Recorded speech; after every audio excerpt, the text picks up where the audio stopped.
Well, I mean, I can't even pick one guy who played well other than Demko was unreal. He was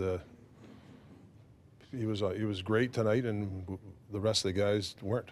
We just got some guys. They better pick it up.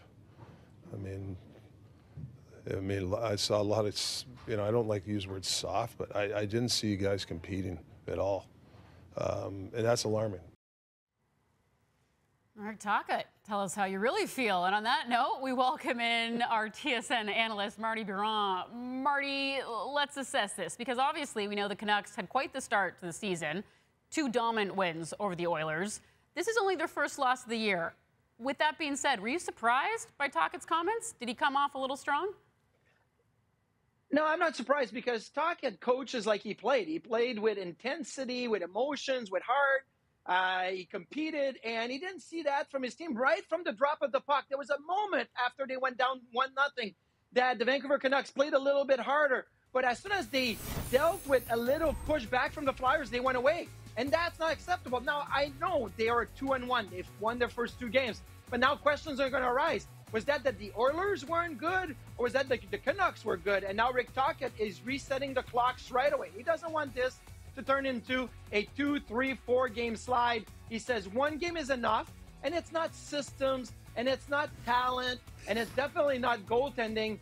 It was playing with a little bit more intensity that what he wants to see. And, sometimes it's just turning it up a couple of notches. So being on the road now and coming out east, I understand that the travel impact the way you played and maybe the emotion and the energy that you have. But Rick Tocchet's not making any excuses. He didn't make any excuses as a player, and he's definitely not going to make any excuses as a coach right now for his players. No, he definitely brought the emotion, and we'll see if it gives the team the spark he's so desperately looking for. Now, as for Winnipeg, we know Pierre-Luc Dubois making his return. We did hear some boos as anticipated, but what'd you think about his return to Winnipeg? Well, I thought he was fantastic. He played with some jump, and he attacked the middle of the ice. And listen, playing your old team in the building and in the city where you were before, game 3 of the season, that's something that you look at. And maybe the first 2 games of the season for Pierre-Luc Dubois were not his best, right? He had a really strong camp in LA, in my opinion. But then you play the first 2 games, but you're thinking about game 3, having to go to Winnipeg, having to face the crowd and your former teammates and your former coach and everybody. And I felt like he rose up, right? Like, this is a perfect play. He attacks the middle of the ice, stays in front of Connor Hellebuck for the rebound. That was on the power play, but it really was at the end of a power play. It was 5-on-5. And he fits perfectly in LA, right? You got Anze Kopitar as your number 1 center. And they were able to get Philip Deneau from the Montreal Canadiens after he went to free agency. And you needed somebody in between those two. And Pierre-Luc Dubois is different than Kopitar and Deneau, adds more offense, in my opinion. Is still a big body in the middle of the ice. So it fits perfectly for LA, and they really played hard and well for him in Winnipeg tonight.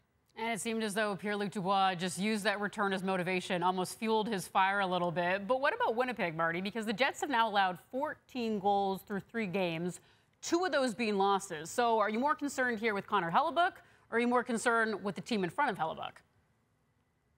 I'm more concerned in the way they defend in front of Connor Hellebuck. Listen, if you're the goaltender, you're always going to criticize yourself. And when pucks start leaking through you and there's a shot from the slot and it goes under your arm or it goes through your legs, you're not going to like giving up those goals. But I look in this game against LA at 5-on-5. The high danger chances were 12-3 for the LA Kings. You've got to do a much better job of defending right in front of Connor Hellebuck. 12 high danger chances in the game is a lot. Now, in the flip side, the Jets only created 3 high danger chances, so that's not going to be good. But when you see Hellebuck starting to open up and kind of chase the game, and now the holes open up, as a goaltender, you're not solid. You're not following your strong play, your technique. You're not trusting your positioning. So there's a little bit of both, but they definitely have to help Hellebuck by not giving up all those high danger chances right in front of him. And it does not get any easier for the Winnipeg Jets. Next up for them, a trip to Vegas to take on last year's Cup winners Thursday. Marty, thanks for this. Thank you.